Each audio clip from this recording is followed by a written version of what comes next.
freedom, man. That's what it's all about.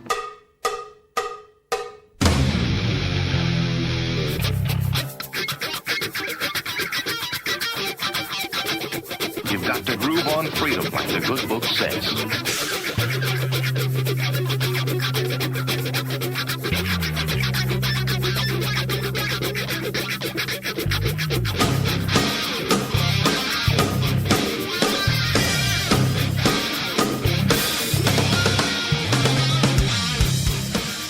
Welcome. You are listening to What on Earth is Happening. This show will discuss the topics of human consciousness, mind control, natural law, the occult, and all issues that affect the freedom of the people of Earth. What on Earth is Happening will endeavor to shine light upon the darkness of our world and to offer empowering solutions to the problems we face as humanity approaches its critical moment of choice. And now, here is your host, Mark Passio.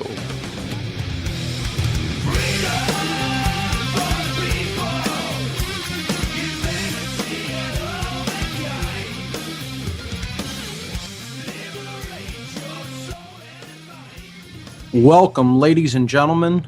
Welcome, one and all. You're listening to What on Earth is Happening right here on the Oracle Broadcasting Radio Network. I am your host, Mark Passio. My website, whatonearthishappening.com. The network's website, oraclebroadcasting.com. Today is Sunday, June 26th, 2011. We have a good show lined up for you here today. Today on What on Earth is Happening, we are going to be conducting an analysis of the physics of the 9/11 event, specifically the so-called collapse of the Twin Towers, buildings 1 and 2 of the World Trade Center complex.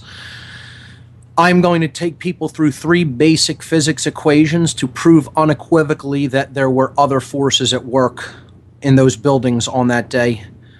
Many of the listeners on this network will, of course, know that, but for the extremely left-brained among us and for the psychologically resistant, those still in cognitive dissonance about this event being an inside job, an example of the Hegelian dialectic gone awry, or what I call chaos sorcery, and also a human sacrifice ritual, we will take them through the physics of the event firsthand and show it to them in a way that is undeniable according to the laws of nature.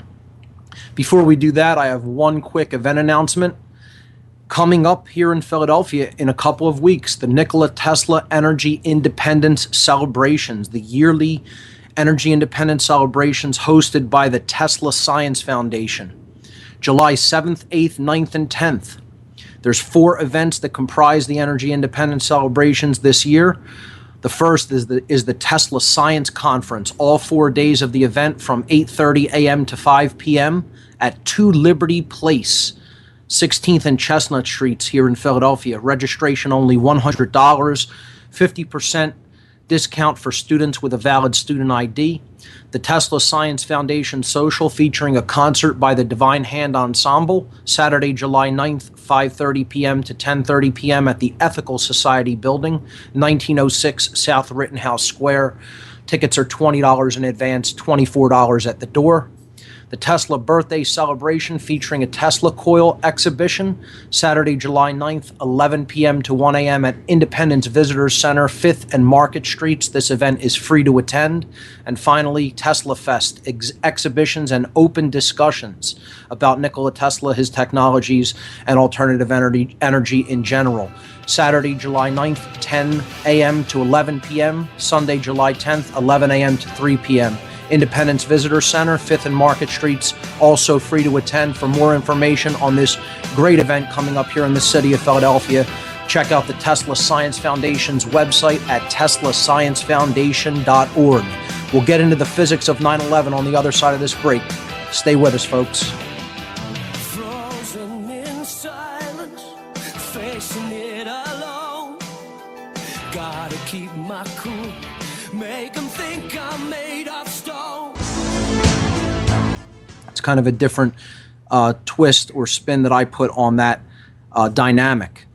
It is a method of mind control. It is probably the most effective methodology of mind control when all others fail. 9/11 was an example of chaos sorcery. It was also a human sacrifice ritual conducted in broad daylight. But there's still a lot of people who believe the official fairy tale.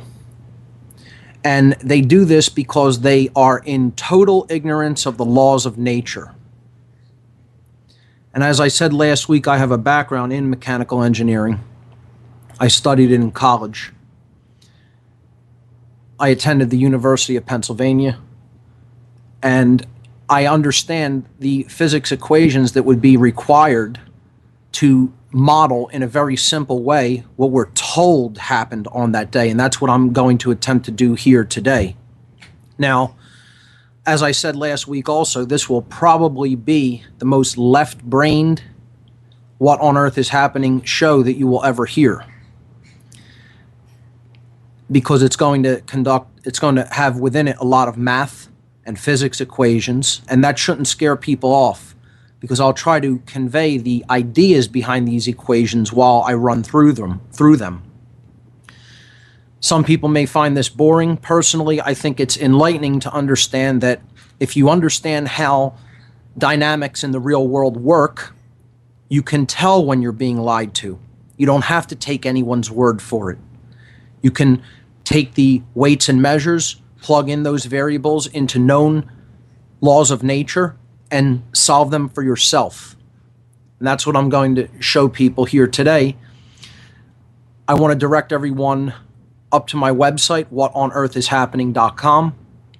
And there, on the radio show page, you click the tab that says radio show, you will see a few images. There's 10 images there. The last one is the flyer for the Tesla Energy Independence Celebration. So the first 9 images are what we're going to be working with here today on the show.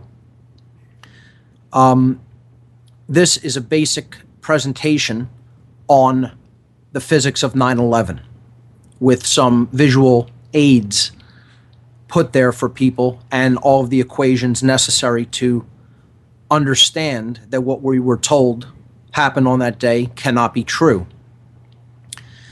Underneath the images, there's a document that is the same thing, only in PDF format if people prefer for all the images to be in one document. You could download that. It's a small file, and open it up in a PDF reader on your computer and follow along that way. So, the presentation for today is entitled The Physics of 9/11, or Why the World Trade Center Towers Could Not, according to the basic laws of dynamics, have fallen at the speeds at which they were observed to fall unless forces other than weight and gravity were at work. We're going to prove that unequivocally today. Now, when I say forces other than weight and gravity were at work, what I mean by that is that there had to be something that went to work on the floors that were below the points of impact. All right, there had to be other forces at work because the upper floors fall at a speed and a time that is impossible according to the laws of motion. And these are simple dynamics equations. 3 equations are needed to understand this. That's it. 2 basic dynamics equations that describe the relationships between position, velocity, and acceleration under conditions of uniform acceleration. That's what we're looking at. This is dynamics in one dimension. That's all it is. And the forces at work are weight and gravity. So this isn't complicated physics. This is junior year high school physics. And as a matter of fact, I actually used a junior year high school textbook with its physics equations and plugged in the variables. That's all I did. And what I would also like to emphasize that I did in modeling this is that I made extreme assumptions in favor of the official story. Extreme assumptions that no engineer or physicist would ever make when really attempting to model this in a way that's, truly accurate. So don't get me wrong in thinking that this is a highly accurate modeling, okay, of what actually took place. This is an approximation that completely makes allowances in total favor of the official story. And I'll explain that as I take you through the pages, okay? So page 1 was simply the explanation of what we're going to be looking at today. If we look at image number 2 or page 2, whether you're looking at the images or the PDF document, we see a graphical representation of the North Tower. This is World Trade Center 1, Building 1. It was the building with the radio antenna on top. And I'm showing here that the building was comprised of 110 stories, 110 floors, and it was 417 meters in height from its base to the top of the top floor. The dotted arrowed line there shows the approximate impact height of Flight 11, the flight that hit the North Tower. And it strikes floor 93, approximately. Now, first of all, for those who have any background in the occult at all, they'll recognize these immediately as occult significant numbers. These are significant numbers in the occult. We won't get into that today. We will be beginning the journey of going down that rabbit hole next week, the occult significances of the 9/11 event. Okay? So I've put a chart here on the right-hand side of the image of the North Tower with a few of its weights and measures, basically. Okay? The loaded weight of World Trade Center 1 was approximately 450 million kilograms. There's the music for this next break. We'll be right back after these messages, folks. Don't go anywhere. We will be analyzing the physics of the 9/11 event and showing how what we are told happened was impossible on that day. I'm your host, Mark Passio. You're listening to What on Earth is Happening. We'll be right back, ladies and gentlemen.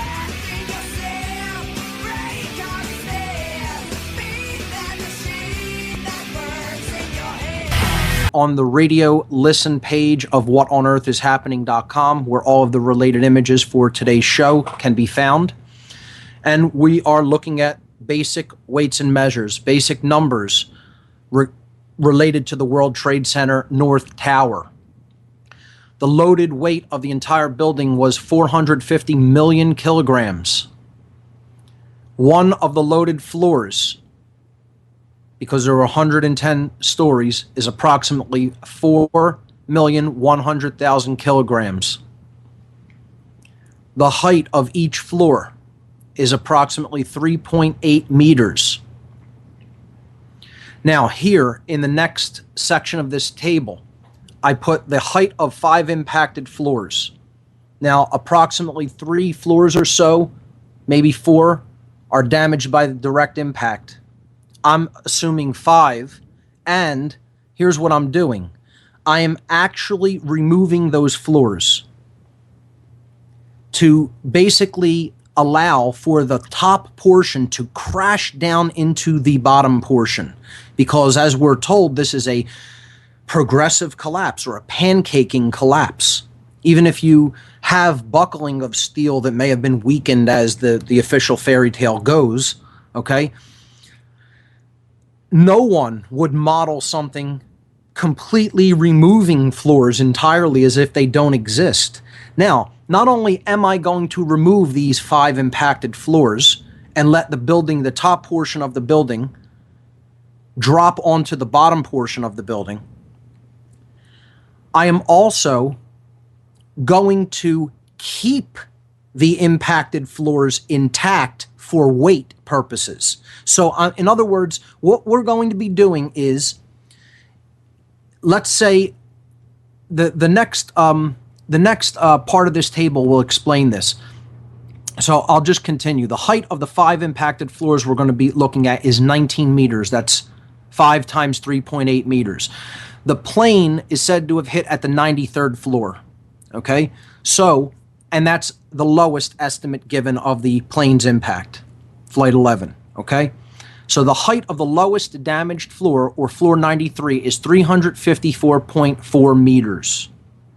What I am doing is taking the portion of the building, the number of floors at or above impact, which is the last part of this table, which is 18 floors, and I'm actually raising them up by 19 meters, or the size of 5 impacted floors, and then allowing them to drop with no resistance whatsoever onto the floors below.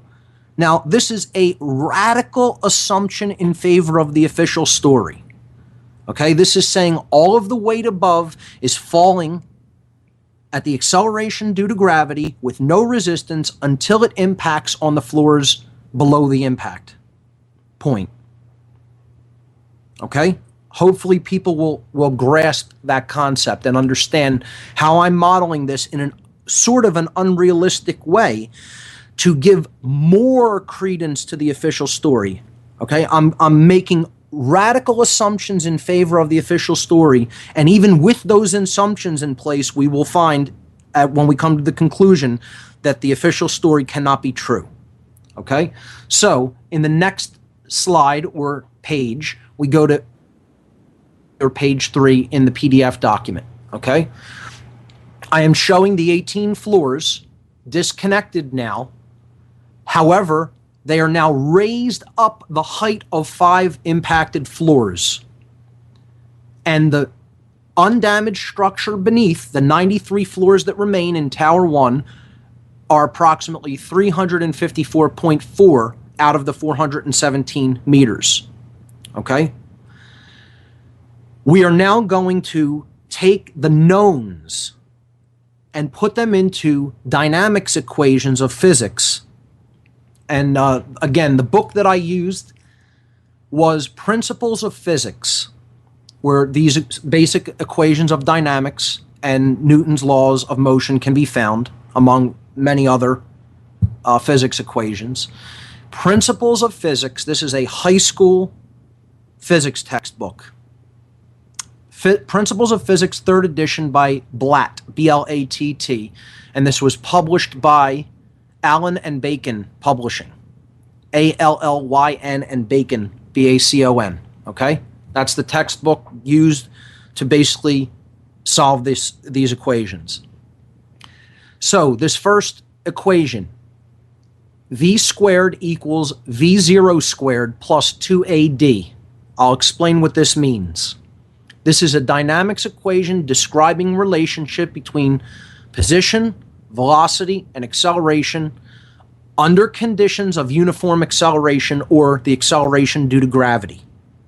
Okay, so V is the final velocity that we are going to attempt to calculate by plugging in the knowns of the World Trade Center weights and measures. V0 squared, the term V0 means the initial velocity of the upper block, the upper portion, or the 18 floors above. And we know that that is 0 because they start from rest, and then we are allowing gravity to take over and let those portions, those floors, smash down into the remaining floors. Okay? 2, now A, okay, A is the acceleration due to gravity, which is 9.81 meters per second squared. Okay, and D is the displacement, or the height that the block is falling. And we know that, we calculated that, we're removing 5 floors completely, which is a pretty radical assumption, no resistance over 5 entire floors, okay? Assuming steel disappeared instantly, the whole structure on those 5 floors disappears completely, but we're still keeping all of the mass of the building in those 18 floors. We're not actually removing them. We're just letting them fall through that distance of 19 meters or 5 floors, okay?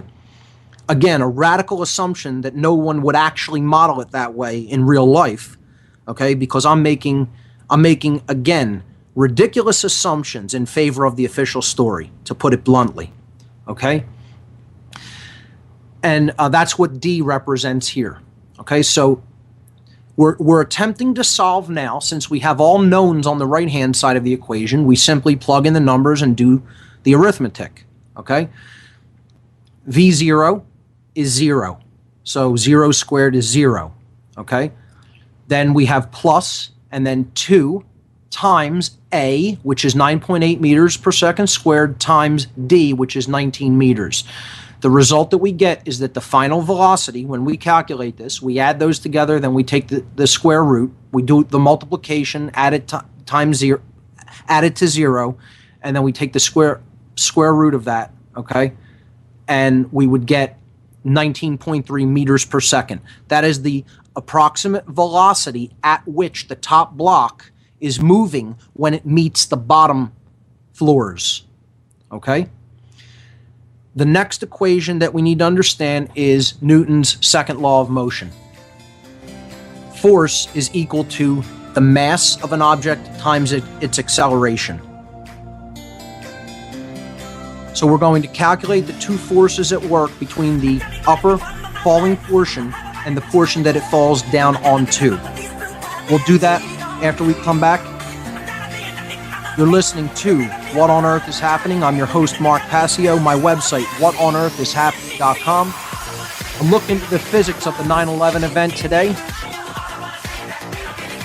We'll continue with that when we come back after these messages. .com.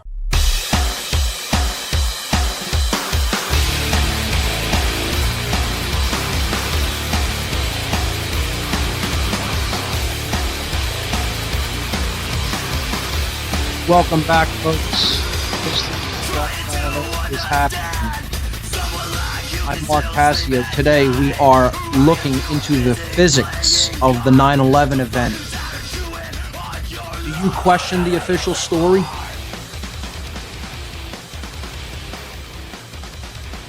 If so,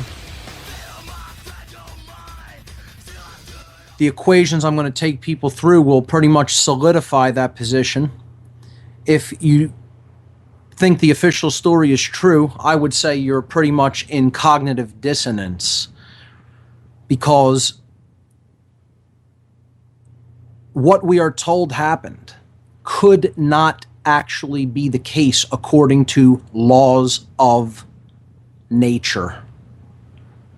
So we were looking at image number 3 on the radio show page of whatonearthishappening.com, where I have presentation slides posted with basic physics equations. We're up the middle of the page, the law of motion, Newton's second law of motion, F equals ma. Many people may be familiar with or have heard this law stated in this way. We are going to calculate forces 1 and 2, which are labeled on the tower itself there, and I've drawn vector arrows to show the direction that these forces go in. I'm taking down as the positive and up as the negative, okay? Because the direction of motion is downward. So, force 1, let's calculate it. It is equal to the mass of the upper floors times the acceleration due to gravity, or mg. So we have 18 floors times 4,100,000 kilograms times the acceleration due to gravity, which is 9.81 meters per second squared, and we get the result of approximately 724 million newtons, 723,978,000 newtons. Newton's is the constant that represents kilograms times meters per second squared, which is what we're working with in the equation above. Okay? So that's the force carried by the upper portions of the building above the point of impact. Force number 2 is the resistance force offered by the floors below that carried that upper portion for the lifetime of the building. And they are built with safety factors in mind, not just on the edge of the weight carried by those floors. Because if that were the case, as soon as you started to load those floors, the building would collapse. So they're built with a significant safety factor in mind. And I'm sure what they were the safety factor is actually larger than what I'm calculating. So we're taking the mass of the upper floors plus the safety factor mass, which I've labeled there M sub S, times the acceleration due to gravity. When we solve for this, we get a greater number, but it's in the other direction because it's the resistance force. And of course, that makes sense. It would have to be greater because it held the upper portion of those floors there. Of course, we wouldn't see it right on the edge or equal to it. So that force, when you plug in the numbers and do the calculation, is approximately 794,610,000 newtons. Okay, so far so good. We've calculated the two basic forces that are at work when this block comes crashing down in this so-called progressive collapse. And again, this is more radical, okay, than anyone would actually calculate it. Again, in favor of the official fairy tale. And of course, there'll be all kinds of people debunking everything and saying, no, it's too simplistic.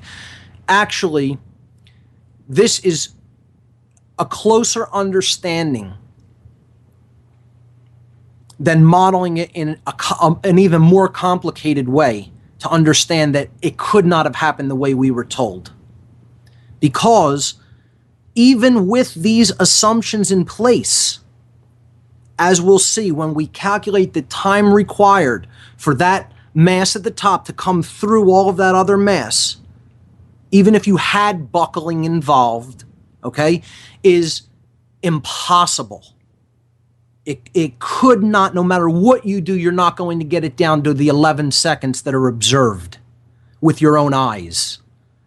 But people will continue to insist that that's the case, that magically that much steel can bend, buckle, and collapse and pancake down on top of itself when you don't even see all of that material at the bottom in the debris pile.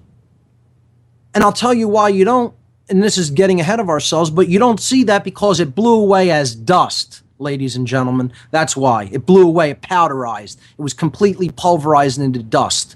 Steel, concrete, office furniture, everything in the building blew away across southern Manhattan and across the river. So keep enjoying your cognitive dissonance and living in the cage that you live in, because you don't want to take the responsibility to actually do anything about what these psychopaths have done. But going back to the equations, I just had to interject a little bit of vitriol to all of the people in cognitive dissonance out there. But let's go back to the equations, which don't lie. But like I said, people will still ignore them. They'll ignore what's right in front of their own face. Like I said, the occultists told me when I was working with them, if they told the people that they're their owners, they wouldn't believe them. What made me think that they're going to believe me? But believe whatever you want, folks. It's your freedom that's being destroyed. So let's look at image number 4. Okay, which we're going to now use the two forces we just calculated, and we're going to plug them into Newton's second law again to find the acceleration at which the top block strikes the bottom block with. So the sum of the forces equals the sum of the masses times the sum of the acceleration. We're solving for acceleration. That's the unknown that we're looking for, okay? When we do this, we plug in these numbers. So the sum of the forces is these two calculations of F1 and F2 that we did in the previous page. We add those together. So in other words, we're adding a negative, so that's like subtracting. We'll get a negative number at the top part of this equation. And then at the bottom, we have the 18 floors, okay? And on the one side, we have the 18 floors above without their safety factor and then with the safety factor, okay? So this is the sum of the masses at work, all right? We get the number negative 0.456 meters per second squared. That means you have a deceleration when the upper block strikes the lower block. It's in the negative direction. Okay? The initial acceleration is 0. So when we're solving for the sum of the accelerations, the initial acceleration is 0. The final acceleration is in the negative direction. That means, and this is common sense, when the top block hits the bottom one, it will slow down somewhat. Okay? And this is the amount that it will slow down, 0.456 meters per second squared. Okay? And again, this is an approximation. I'm not claiming that these numbers will be exact, but we know that a deceleration will take place. And this is actually, I've seen this calculated in other places, and this is actually not as radical as other people calculate it. I'm saying that the block is still moving at a pretty decent pace, okay, as it collides with that bottom portion of the building. Now, we have several knowns now from our calculations. We have if we look at image number 5, slide number 5, we have the distance of the floors that are remaining intact below the point of impact, 354.4 meters, or 93 floors. We know the velocity at which the two portions of the building strike each other, approximately. And we know the acceleration at which the upper portion of floors is moving when it strikes the lower portion of floors. We are now going to plug those into another dynamics equation.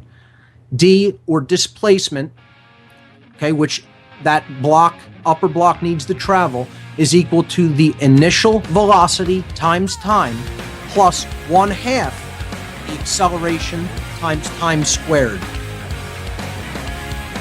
We'll get into this last dynamics equation to understand the 9/11 event after these messages. You're listening to What on Earth is Happening? Don't go anywhere, folks. We'll be right back.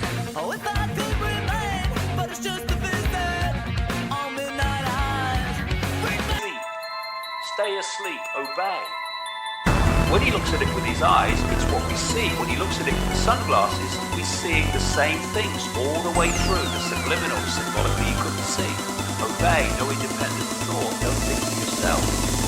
I wear my sunglasses at night so I can watch you even. Hopefully everybody has their sunglasses on. Obey, no independent thought, don't think for yourself. This is What on Earth is Happening. We're looking at the physics of 9/11 today.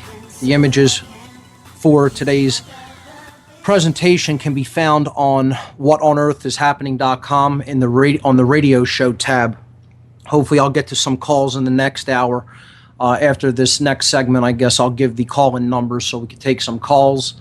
We're on image number 5, and we're about halfway down the page at the green equation, which is another dynamics equation. Displacement equals initial velocity times time plus 1/2 acceleration times time squared. Okay, we have all of the knowns except for time. Everything in this equation we have solved for, and we have knowns except for time.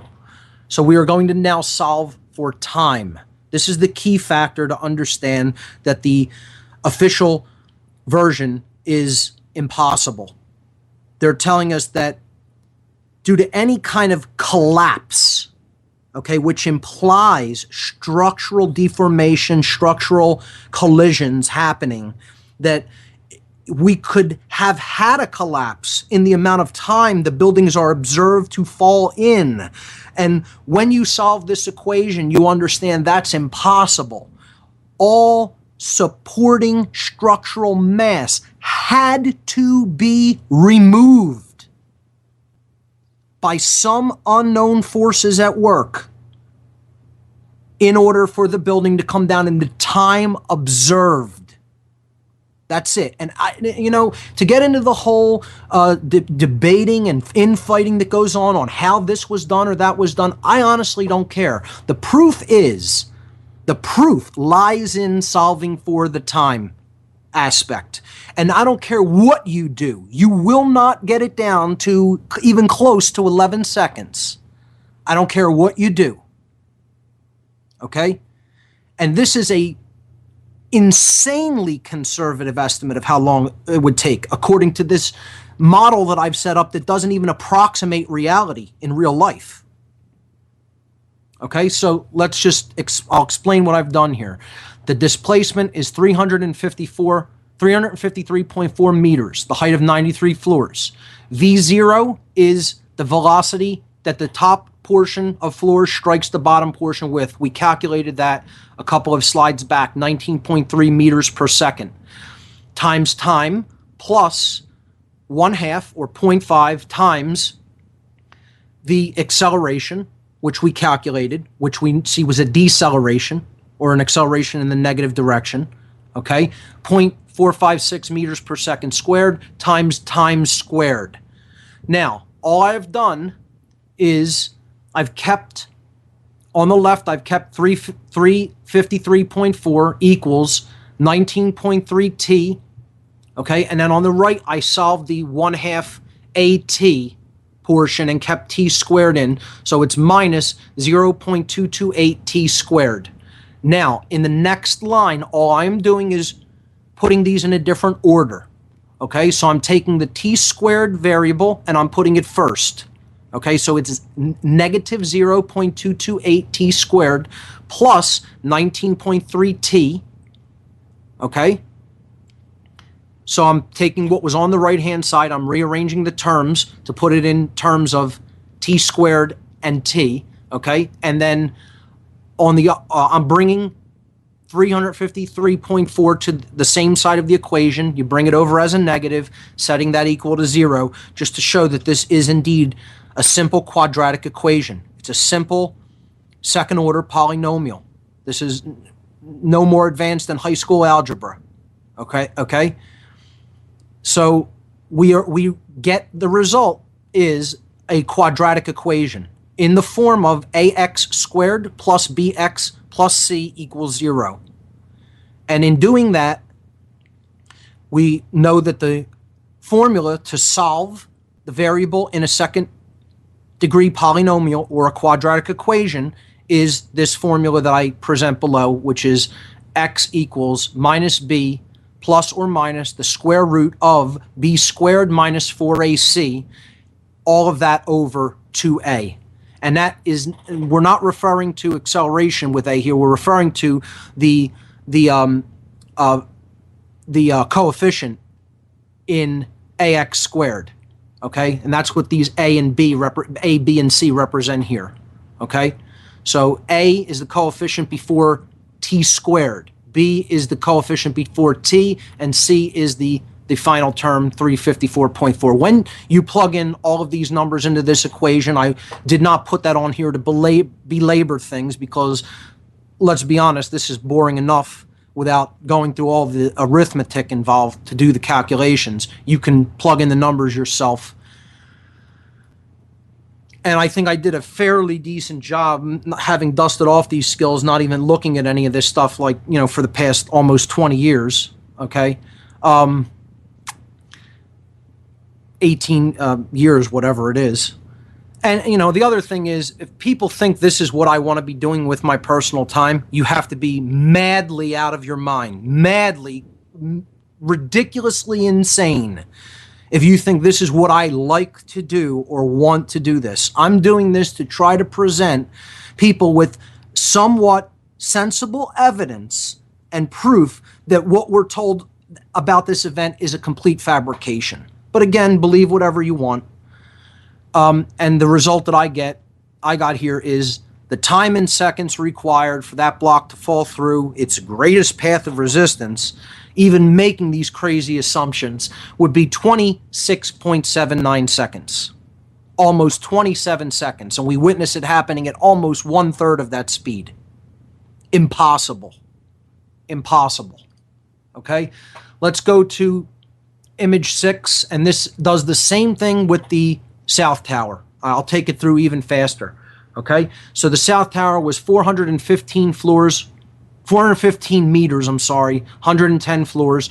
We see here the approximate impact height of flight 175, which, as we'll see next week, is also an occult number, and it strikes floor 77, also a significant occult number. Okay? You think these are coincidences? I would say you're crazy if you think that all of these numbers are coincidences.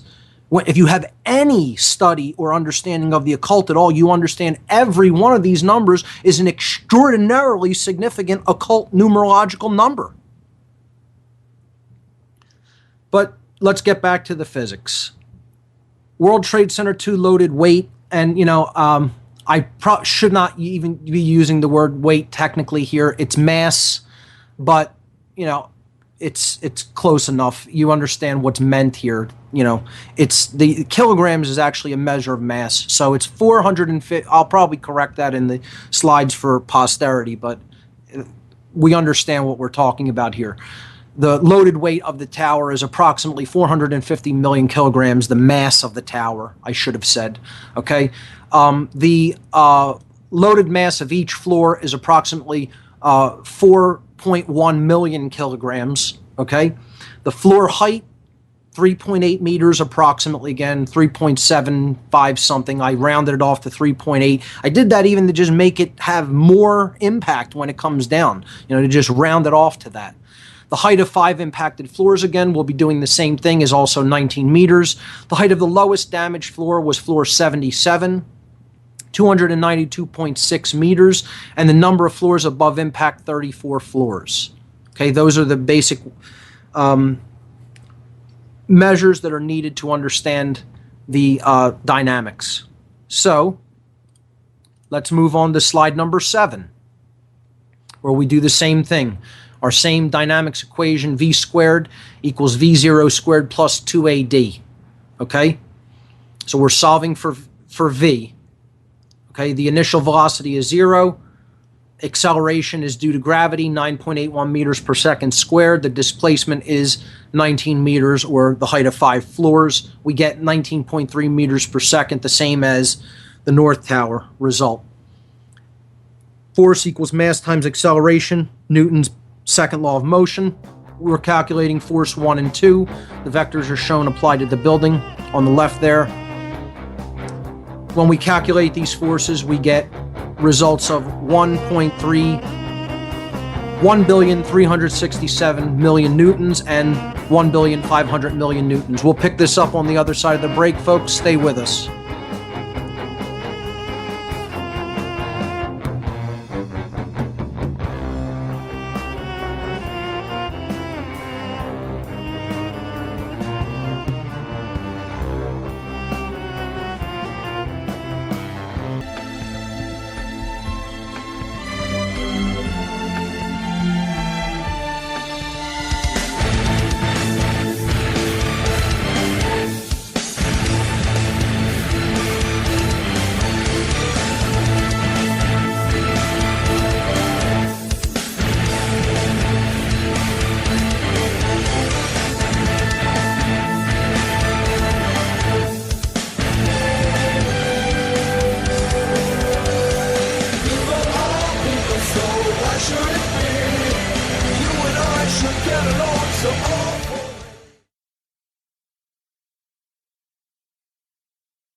Equation of Newton's second law of motion, F equals ma, or in other words, mass times the acceleration due to gravity.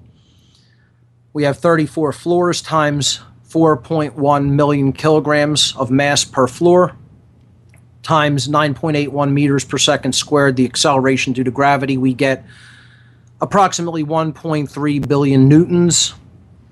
The second force, which is in the resistance force in the upward direction or the negative direction, again, the floors are built with safety factors in mind to account for the mass of the floors above being loaded with people, equipment, etc. I've calculated that actually pretty low. So you get 34 floors times 4.5 million kilograms times 9.81 meters per second, and you get an approximation of 1.5 billion newtons in the upward direction or negative. On page 8, plugging these numbers into Newton's second law, again to solve for acceleration. The sum of the accelerations equals the sum of the forces divided by the sum of the masses. So we plug in the numbers of the forces, and then we plug in the masses. We get an acceleration that is the same deceleration rate as we do for the North Tower, negative 0.456 meters per second squared. The initial acceleration is 0, so the final acceleration when the blocks collide would be 0.456 meters per second squared in the negative direction, or in other words, a deceleration. On the final slide, or image number 9, I'm taking the knowns that we have solved for, which is the displacement over the 77 floors, the initial velocity that the top block comes down onto the lower portions of floors with, and the acceleration at which that top portion of floors meets the bottom portion of floors. Those are knowns now, and we are plugging those into the dynamics equation. Displacement equals V0, which is initial velocity times time, plus 1/2 or 0.5 acceleration times time squared, 0.5 AT squared. So the displacement is 292.6 meters, or 77 floors, equals the initial acceleration at which the blocks collide. The top portion collides with the bottom, which is 19.3 meters per second, times time, plus 0.5 times the acceleration, which we saw was a deceleration, minus 0.456 meters per second squared, times time squared. I rearranged the terms to get a quadratic equation in the form of ax squared plus bx plus c equals 0. And I'll give you the result of that on the other side of this break. I'll also give the call-in numbers when we come back. Don't go anywhere. You're listening to What on Earth is Happening.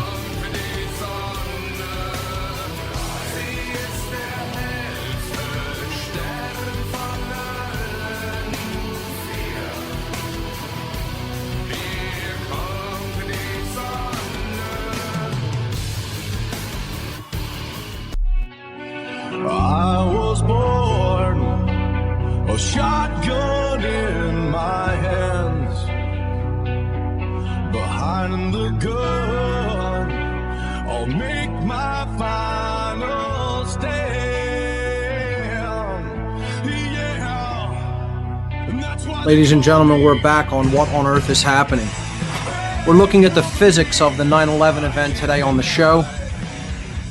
And we'll open up the phone to calls, hopefully this segment.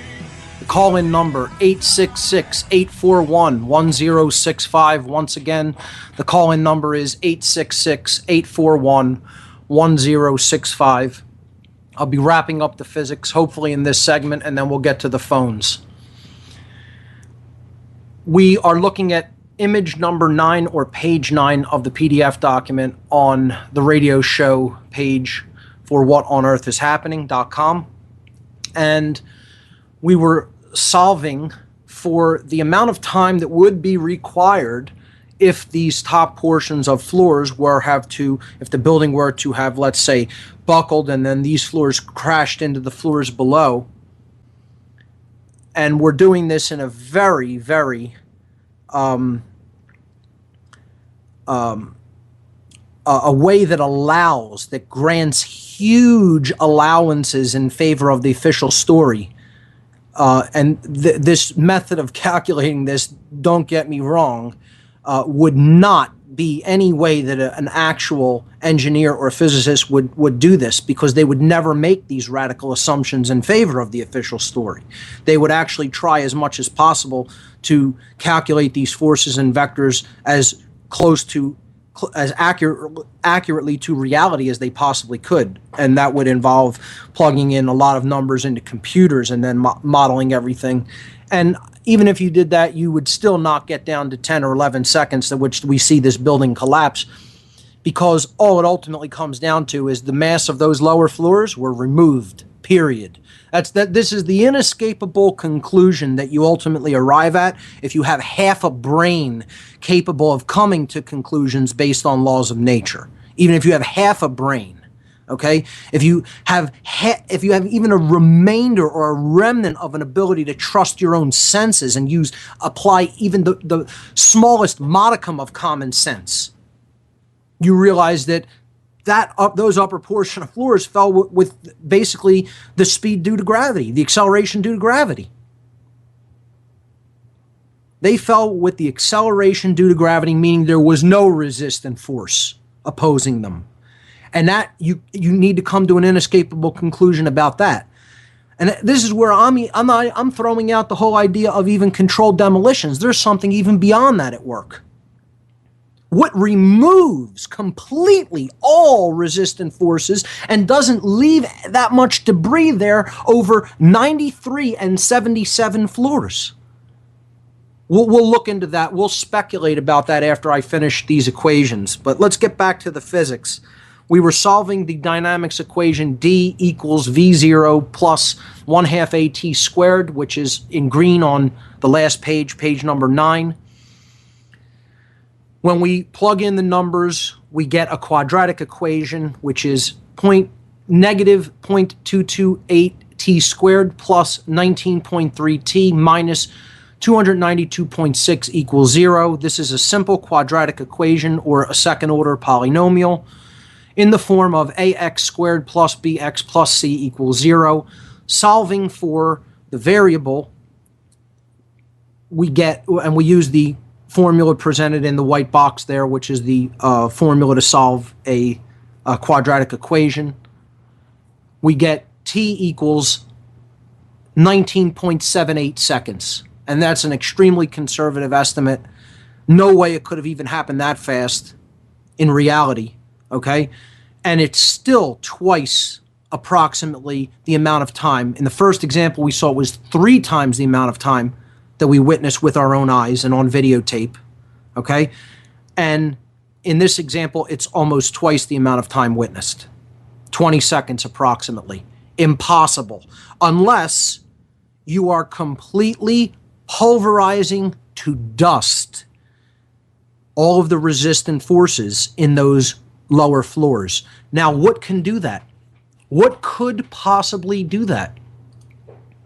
And see, I speculated a little bit last week when I had Darrell on. Darrell Rowlands last week was my guest, that maybe some weaponry that we don't yet know about may have been employed from above. But the more and more I look at it, I think that's not the case either. The inescapable conclusion that you come to is that this other force was applied from below. And inescapably, when you start to look at that possibility, and you see the evidence of molten steel in the basements of the towers that burned for weeks afterward, there was some kind of weapon we as yet still do not know about that was deployed on this day. And I'll tell you my reasons for thinking that and what it really meant. But this isn't a typical controlled demolition. The mass isn't accounted for. Not even thermate. You would still have so much material, so much substance alone. That substance was disintegrated. It was disintegrated. It was taken apart. And it was when the mass of the top portion of floors fell into all of that disintegrated material, it simply blew away across southern Manhattan and across the river over toward New Jersey. That's what happened with all of that mass. That's what happened. That's why it's not in the basements of the towers. It was breathed in by tons of people and blanketed the entire island of Manhattan, the lower portion of it. And the only thing I could think of that could possibly do that is some sort of a scalar weapon or a seismic weapon of some kind. There are speculations that it may have been some kind of nuclear charge that we don't really understand or know about that created this pulse of energy that traveled upward from the base of the buildings up to these floors where the planes impacted, and basically disintegrated all of the lower portions, and then the top portion had nothing resisting it. So I think people should definitely look into that as a possibility, that some kind of alternative weaponry that we as yet still do not understand about, and look into the possibilities that something like that was involved, because nothing else that I understand or know about could possibly cause the pulverization of that much matter. So is this Tesla technology at work that's been perverted? It's quite...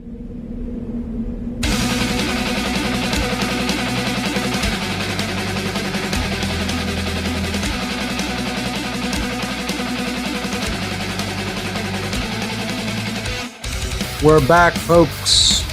This is What on Earth is Happening on the Oracle Broadcasting Network. I'm your host, Mark Passio. My website, whatonearthishappening.com. We're talking about a pretty hot push-button topic, 9/11, what really happened on that day. I took people through a whole bunch of physics equations on this show. You can find those equations on my site at whatonearthishappening.com. They'll be posted along with the podcast. And I want to let people know that the podcast for last week had a whole lot of 9/11 information attached to it. This was podcast number 65, and that's all there on the podcast page of the website. And it's just so much material to go through. In drudging up all of this stuff again, for me, it's actually like a pretty painful process, because you start to look back on these events, realize where your mindset was back then, because I'll tell you the truth, and I'm not even proud to admit it, I accepted the official fairy tale version on day one. It took me a few months to understand this as something other than what it was claimed to be, even with what I knew about the occult, which makes me look back in hindsight and say, how could I not have seen it from day one? Okay, so, even with a lot of knowledge, people, when they get into a fear-induced state, don't think clearly, forget about what they know or even witness with their own eyes, and are willing to accept an explanation that makes no sense. So let's take some calls in this segment. We don't have anybody on the line right now. I'll give the call-in number again, 866-841-1065. If anyone wants to chime in, the phones are open. I'll go right to your calls. Once again, the call-in number, 866-841-1065. I want to get back into some speculation about the causal factors involved. Okay, controlled demolition is often brought up, and it is quite possible there were many demolition charges set in the building to weaken the structure and make it come down even faster. On the podcast for last week, I posted a couple of things. One was possible evidence of some sort of alternative weaponry being involved, like Judy Wood proposes, exotic weaponry, possible particle beam weaponry, okay? that actually disintegrated the underlying structure. Possible? Absolutely. Seismic weaponry, scalar weaponry. Is this Tesla technology that's at work, a perverted form of Tesla technology? Is this a standing wave that's set up under the building? Possibly even through the earth. Who knows? I don't have the answer of how exactly it was done. Is the how as important as the why, though? See, the how is what's creating all the infighting over 9/11 truth. Oh, it was controlled demolition. No, it was particle beam weaponry. No, it was thermate. We have to get out of this whole dualistic mindset of fighting about the details and understand this was done. It was a covert psy-op operation, a psychological warfare op. It was conducted by occultists. And you can call those secret societies, you can call those intelligent agencies. I don't care what you call it. This was an occult ritual. And I'm going to prove that. And yes, it can be proven that this was an occult ritual. It can be proven according to the laws of physics that this did not happen according to the official story. There is proof in these equations. The laws of nature work 100% of the time. They don't waver. That's why they're called laws. They're not suggestions, okay? They're laws. If you're in a 1G environment, in the three-dimensional space-time realm with the gravity of the Earth, the laws of nature work and physics and dynamics work the same way, reliably, 100% of the time, never altering or failing. That's why they are laws.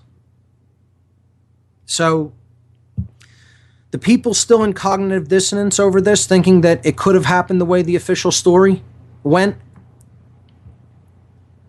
you're living in a dream world, in a dream reality. Can I explain every aspect of it? Of course I can't.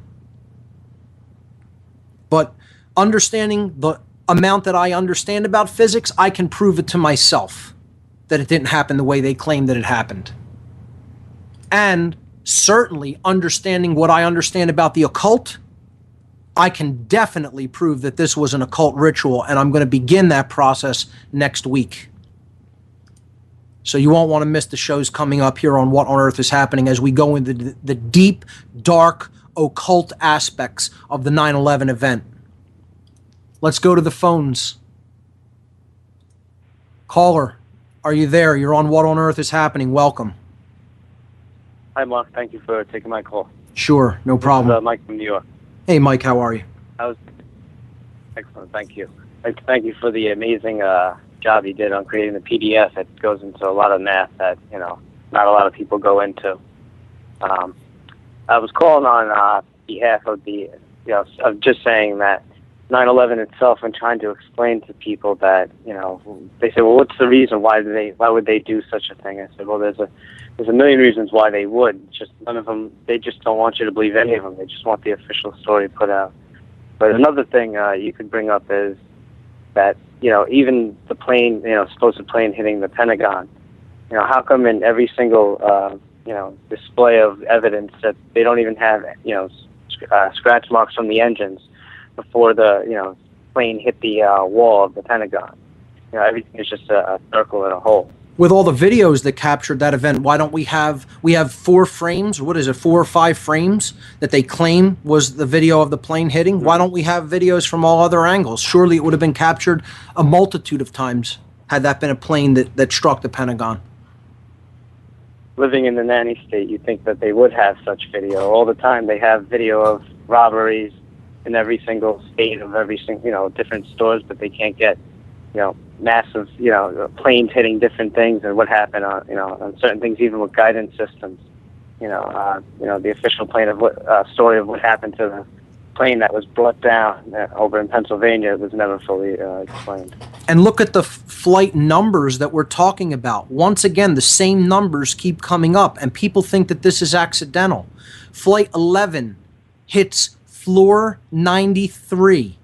Flight 175 hits floor 77. Flight 93 The only way- crashes in Pennsylvania, and Flight 77 allegedly hits the Pentagon. I mean, these are the same numbers coming up again and again because the occultists love their numerology. They love it. And these numbers are significant. They have meanings attached to them. And we'll go into that next week.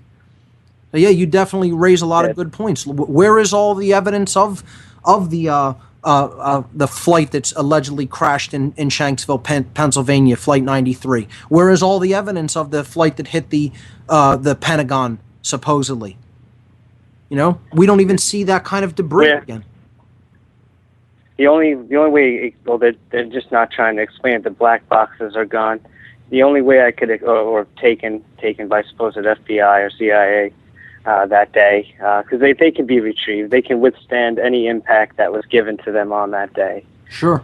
Besides the possible basement, cold nuke explosion. Right. The amount of accuracy also as well. You're saying how the plane hit a certain floor. For these would-be trained pilots that were trained here in the United States, the accuracy of that was amazing. Even they said the flight patterns and the angles, were all so meticulous. It could almost could either say it was done either through remote controlling the plane itself as a test for what we have today as the small drones flying around with probably way more precision. Great points, Mike. We'll pick this up on the other side. Stay with us.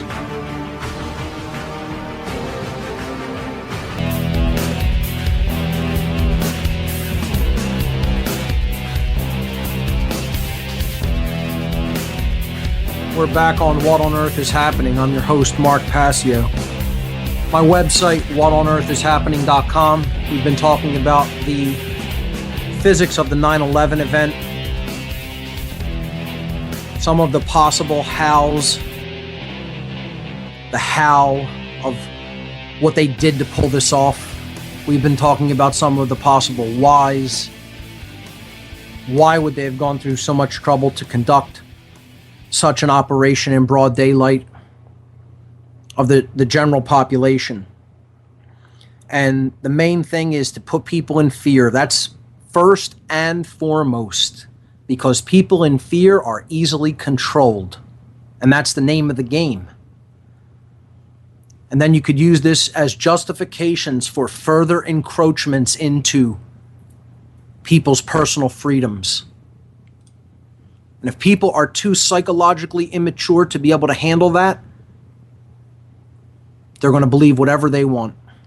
And no amount of evidence is ever going to change their mind. And the other part of it is, once they really did empirically understand, factually grasp the concept that this was created by people, not the people we are told that made this happen, but elements, demented, sick elements within the governmental structure and the intelligence agencies that we have built up all around us, that implies responsibility. Something that very few human beings really want, sad to say. See, I'm not an apologist for people. Most people don't want any personal responsibility. They want to run 1,000 miles an hour in the opposite direction from it. And if it comes down to you're responsible for actually doing something about this now that you know, most people will say, I don't want to know. Before the break, we were talking with Mike from New York. Let's go back to him and see if he has anything else. Mike, are you still with us? Hi, Mark. Hey. Yes, thanks. I was just also stating, I was trying to get to another point of the precision was the technological side, but also this might lead up into maybe the occult side as well. The also precision accuracy that you would have to be in order, maybe if some of those planes or some of the participants in the 9/11 plan itself would have been in sort of a mind controlled state, I believe. A case example would be Diana, where the limo hit, I believe, the 13th pillar going over 60 miles an hour. Right. Driving that fast and being trying to consciously count the 13th pillar and hit it would be really difficult, but in a different sort of frame of mind or under a form of mind control. you're working with the unconscious, subconscious level, where that's almost like walking, in terms of the speed it can really gather and see information. You're accessing the deep computer components of the human brain, which can determine things to that high level of an accuracy in ways that we would perceive as almost superhuman in an ordinary state of consciousness. Mm-hmm. But absolutely, under trauma-based mind control, things like that are certainly possible, because when the mind fractures from enough torture, you can actually access components, or what they call alters, of the brain that do have these capabilities. How much of our brain do we really use? What capabilities are in the other portions that lie dormant in our everyday waking state? So absolutely, that's a great point to bring up. And the other part is, does it have to be absolutely deliberate and planned or orchestrated? Can this be an example of what is known as synchromysticism, which I bring up a lot of times as well, in which the universe is actually telling us things through the organization of information and data in order to assist the process in awakening? And I believe that the concept of synchromysticism is valid and real. And I think more people should look into this and try to develop an understanding of what synchromysticism is. And it's a deep rabbit hole to go down. It can hurt your brain sometimes, literally trying to see all of these correspondences. If you look at, even if you go back and you search for old radio shows, websites, things of that nature, right before 9/11 and right after 9/11, even different people, Terrence McKenna, just one example of people that say there was a psychic wave that almost shocked that, it could have went either way. Right. 9/11 could have, some people could have said 9/11 could have been a positive. Maybe you might see that from like Richard Hoagland or something like that. But it could have went either way, and somehow it was hijacked in a sense that 9/11 itself represents a shift or a time or a point in essence, and that it's not just one thing. You can't blame George Bush, if you want to do it, was just thrown out there as the puppet forefront. Right. If you want to learn about some of the basic people, you can look at Dick Cheney as a vile example of a human being that really did a lot of horrible things to orchestrate some of the things that have happened or that we're running into in this third dimensional reality. Mike, great points, man. And I'll tell you, we have to really look at the esoteric sides of this issue to understand what really went down. And we'll start doing that next week. And Mike brought up some good points. This was like a shock wave in the human consciousness that happened around that time. And you pick up the ripples of it on both sides of that timeline, on both sides of that moment, particularly before, I would say, where there was all kinds of synchromystic elements that were trying to point us to the direction of this is coming, this event is coming. And those ripples are interacting with us. They're winking to us. And, I like the whole idea of it being possibly a positive. Okay? Yes, a lot of death and destruction happened, and those are horrible things, and people should be held accountable for those. Okay? But in a wider sense, I like a phrase that Michael Tessarion often uses. Did 9/11 shake you up, or did it wake you up? Did you go down the rabbit hole as a result of this event, and was your consciousness transformed? I know mine was. I know this opened my eyes up to a whole lot of things that they had been closed to before. And they had been open to a lot of things even before that. But this radically accelerated my personal awakening for sure. So, even in the dark cloud, there is that silver lining. Okay, what are we going to do about it? That's the main question. Are we going to just let this stand? Are we going to just let it go? Or are we going to press for truth, as they say? Are we going to actually get this exposed by raising our voice and not being silent about it until those who are truly responsible are brought to justice? So here we go. Caller, you're on What on Earth is Happening. Welcome. Caller. On? Yes, you're on. Am I on? You're on live, yes. So, I don't want to change the subject, but I'm kind of curious about something. Sure. And like everybody else on that terrible day, I was shocked I woke up with a terrible head cold, and I didn't know what was going on. And I turned on the TV, but I didn't turn the volume up. And I couldn't find my glasses. As usual, I can't find my glasses when I wake up. So all I see is smoke on the screen, but I'm trying to squint to see what's going on. I said, okay, that volcano in the Philippines acting up again. And then I turned on the computer, listen to my internet radio show, and I heard this talk show host say, well, we got attacked, but we don't know who. I said, what are they talking about?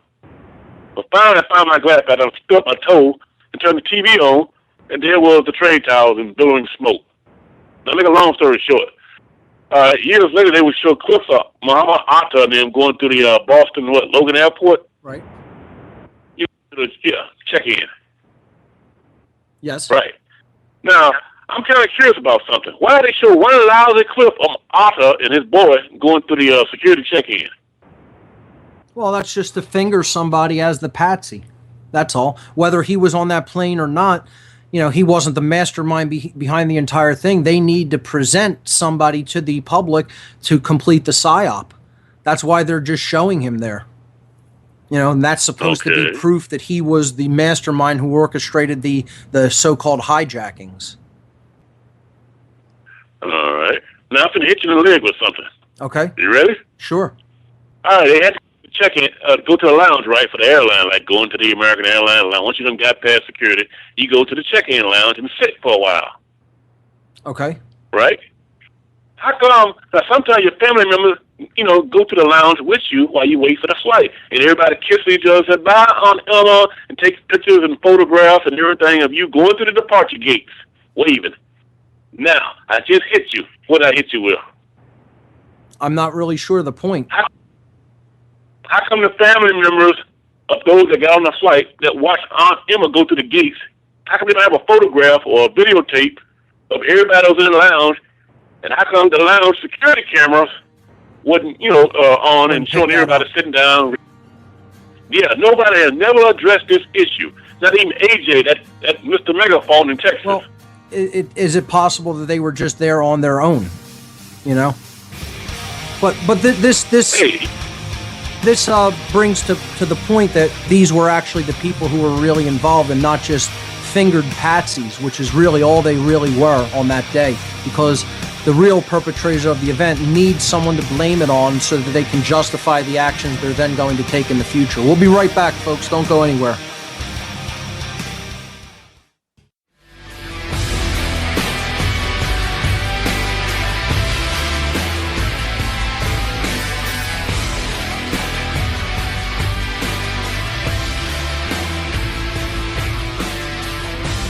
Welcome back, folks. This is the last segment of this edition of What on Earth is Happening. I'm your host, Mark Passio. My website, whatonearthishappening.com. I want to address a couple of things on this last segment. By the way, if anybody still wants to call in, the number is 866-841-1065. Again, we have about 10 minutes left on the show tonight. I want to talk about Building 7 very briefly. I didn't prepare any physics equations regarding that building, but of course, as we know, this was the third building to, quote, collapse or essentially fall into its own footprint, and it did fall into its own footprint on 9/11 at about 5:20 in the afternoon, 2001. Building 7 is a key to this entire truth movement. It's a key to the ritual, to the occult ritual that took place. And I'm going to be getting into that next week and in coming weeks. We need to understand that first and foremost, no planes hit that building. People say it was damaged by debris falling from the other towers and fires.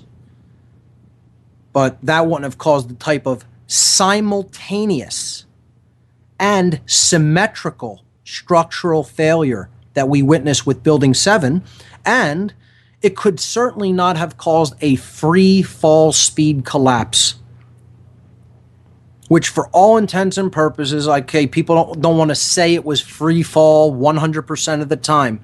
Ladies and gentlemen, 6.5 seconds, 47 stores, do the math, it's free fall speed. You want to say, it was exact free fall for a few seconds or a couple of seconds during that fall. whatever. 47 stories high, 6.5 seconds. That's a free fall collapse. That's a free fall. The word collapse being used in conjunction with that building is an oxymoron because it certainly was not a collapse. So, I mean, for anybody to buy that structural grade steel can collapse in that way, I just, you're not even an adult human being. That's the only thing I could say to you. You are a child. Period. You are in cognitive dissonance. You want to be your own particular arbiter of truth, as opposed to looking at the laws of nature and understanding how they work. Because the alternative is too fearful to you for you to embrace the real. You would rather live in fantasy world rather than embrace the real. And those are strong, harsh words. And to be honest with you, they're not as strong or as harsh as somebody who, if they were standing in front of my face and were telling me that Building 7 was a structural collapse, what I would say to them in person. And this brings me to a couple of points. One, we need to stop being silent about this as a people, as a whole, because a whole lot more people than are speaking on this topic know that the official story is ridiculous. A whole lot more than are opening up their mouths because they're still in fear about opening up their mouths. We need to shed the fear of opening your mouth and getting up in the face of people who are in denial about this. The universe is spoken into existence. History always goes the way of those with the strongest voice. You could say it a million ways, but that's the truth. The voice is the creative principle. In conjunction with our care, what we are teaching people, what we are talking about, what we put our attention on is what manifests.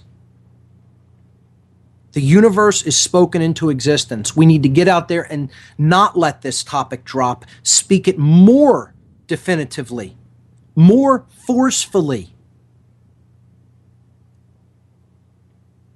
If we are not going to see the truth destroyed. And in reality, the truth can never actually be destroyed. The truth is what is. You're not going to really destroy that. But it can be covered up. It can be glossed over. It can be essentially rewritten in perception in the minds of people. And we cannot afford to let that happen. The other topic I want to address is briefly, unless we have any other calls waiting, that people who think that this is what I want to do, I don't understand what else to tell them. I hear this is your interest. You're interested in that all the time. I'm not interested in this, folks. This is a personal responsibility that I'm responding to. That's it. Because I don't want to see this generation and future generations grow up in an occultic prison state. This isn't what I want to do with my time. Sitting there for hours on end making presentations with boring physics equation in them when I could be having enlightening conversations with friends or going out or hanging out with my girlfriend or anything else that I happen to want to be involved with, making art, making music, whatever. That's what I want to be doing with my time. I don't want to be doing this. But until more people actually take up the reins and take this up as a personal responsibility and start showing people, whether they want to hear it or not, speak it. Doesn't matter whether anybody's listening. Speak it anyway. That's my advice when it comes to 9/11 truth. A seed will be planted. You can't unhear something. Dawn in Oregon, you're live on What on Earth is Happening. Welcome. And what do you have for us? Thank you, Mark. You know, I just thank my lucky stars that you came to the other side, I guess you'd say.